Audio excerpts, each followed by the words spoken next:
Hello everyone. In this lesson, we're going to talk about how do we write a formal coordinate proof. And we're going to start with proving that a quadrilateral is a parallelogram. All right, well this graphic or this piece of a graphic organizer I snipped from Mr. Burke. He has a whole graphic organizer of how to do all of these coordinate proofs, and I will post that in Google Classroom to go along with all of these materials. But for right now, we're just going to look at this top portion.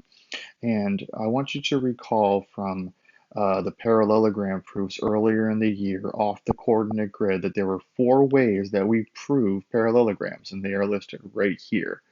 Okay. Next, I want to focus your attention on these D's, these S's, and this M right here. Those refer to the distance, the slope, and the midpoint formulas that you would need to prove each one of these four scenarios. So for instance, number one, both pairs of opposite sides need to be congruent. Well, how do we prove congruency on the coordinate grid? We use the distance formula. So that's going to require four distance formulas that you would need to do. Those same opposite sides need to be parallel as well. Well, that's slope, so you need to do four slope formulas for that. Number three, one pair of opposite sides needs to be congruent, which is the distance formula, and parallel, which is the slope formula. So again, that's four, two distances and two slopes. This number four right here is how I think the majority of you are going to choose to prove parallelograms, is that the diagonals bisect each other. Well, to show that, you see you're going to use the midpoint formula, and both diagonals need to have the same midpoint. So that's only two equations that you have to solve. So I think number four is the way that everyone's going to go, and that's the way that I am going to show you in the example below. Okay, well, how do we write one of these things? Well, the format here is just it's just a two-step process, right? You just need to show your work first of all, and that's just the math. Okay. The second part is the most important one, hence why it's highlighted. And this is where you write your sentences, and this is where you formulate your argument. So the first part of your sentence, you're going to say, what did you do? This is just explaining the math that you did. And then the second part of this is, what does that prove? All right. So if I was proving that something was a parallelogram, a sample one of these would look something like quadrilateral A, B, C, D has diagonals that bisect each other. That bisect each other. Each other.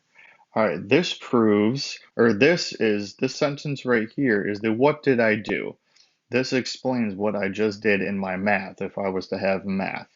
So I showed that the two midpoint formulas resulted in the same midpoint, therefore these guys bisected each other. The diagonals bisected each other. So this shows the first part of my sentence. Now I have to say, what does this prove? And you can either have a sentence like this proves that, or you could have something like you could use the dots in the triangle, which stands for therefore. Either one of those will work. Okay, so I'm just going to write this proves that A, B, C, D is a parallelogram. That's an O. Okay, you have to have both of these parts. You have to have this one right here, which is the what did you do? You have to have this sentence right here, which is what does that prove? You did something, so what does that prove? If you don't have this second sentence, it is incomplete. Okay, even though that to a mathematician, if you say that ABCD has diagonals that bisect each other, he knows that you're going to say, oh, well, this proves that it's a parallelogram. But in a formal proof, you have to have this second sentence right here. Must be there. Okay. All right, so let's go ahead and do an example.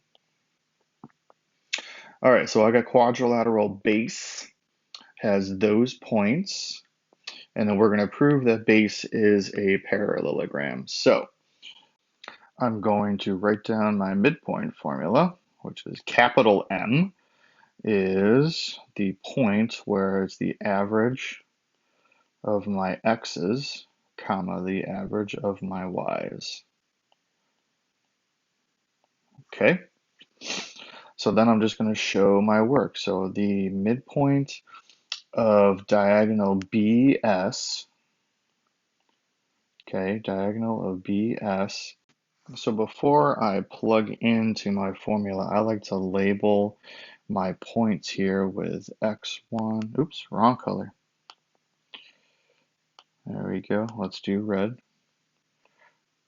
X1, Y1, and we got X2 and Y2, just so that I don't forget things.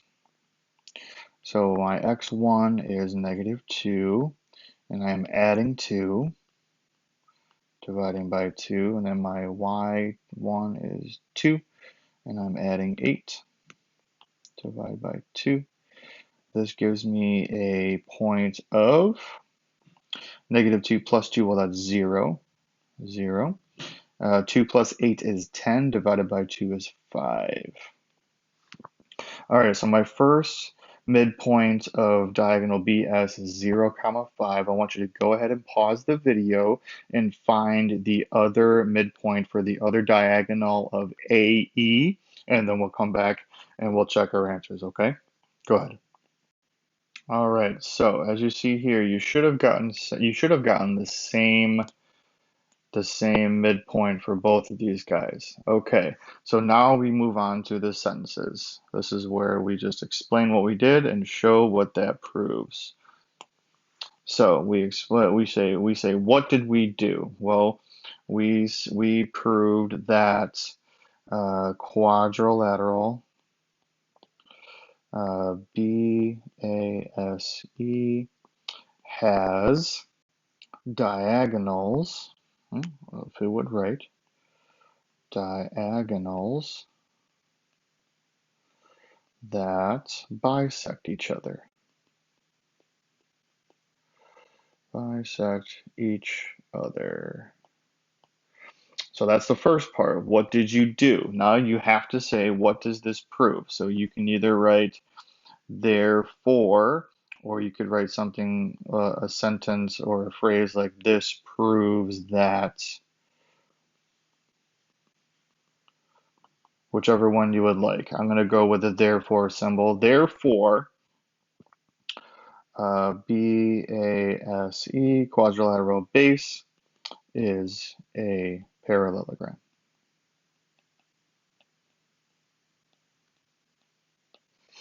And that's it for our parallelogram proofs. As always, be safe and be healthy, and I will see you next time, guys. Bye.